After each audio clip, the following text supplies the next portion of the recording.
Hi, I'm Sean from Carter's Farm, and I'm working today with chickens.org, and we're going to talk about one of the things that we talk about when our own kids go to school, and that's bullying.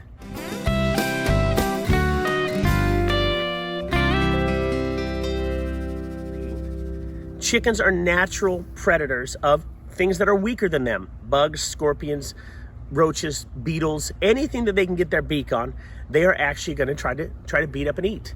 That includes other chickens. Now, the chicken can be bigger than them or smaller than them. It can be a chicken that's hurt and injured, or it can be a chicken that is just pushing other chickens around.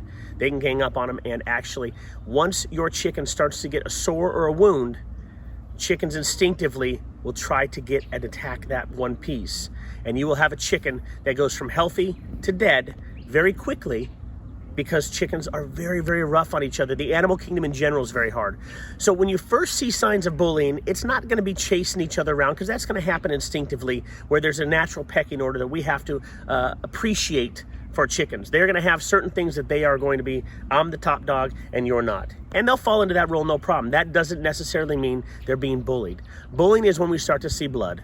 That's when you really need to get involved, because if you don't, it's a very short time before your chicken will not survive. One of the key components you're gonna do is you have to remove this chicken from the flock as quickly as you can, immediately. Not everybody has a second coop. That's okay too.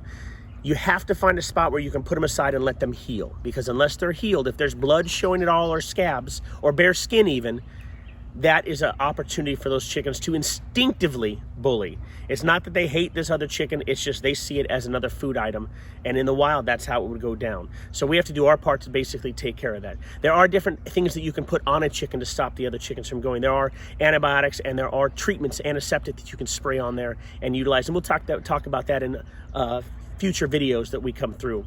But the main thing is, the second you see blood, we have to remove that chicken and get him aside. If you have a second coop, use it. If you have enough land that you can let that chicken wander free, which is what we do on our farm, is the second we see one getting bullied, they don't rest in the coop anymore. They free wander until they're healthy, and then they can head back in.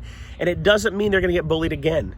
It could just be that whatever happened at that moment showed a little bit of blood, or they lost enough feathers that it showed the bare skin, and that's all it takes for all your chickens to gang up on each other and really do some major damage, and you can lose a chicken. So keep it aside, put some medicine on it, take care of it, but let it get away from the actual flock that it is in some way or another. Even if you have to bring it inside for a while to let that heal, there's all kinds of options. But the only way to keep that chicken alive is by doing something.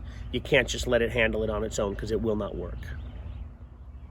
On behalf of Carter's Farm and chickens.org, thank you very much for hanging out with us today and learning a little bit more about chickens and what you can do to have chickens at home.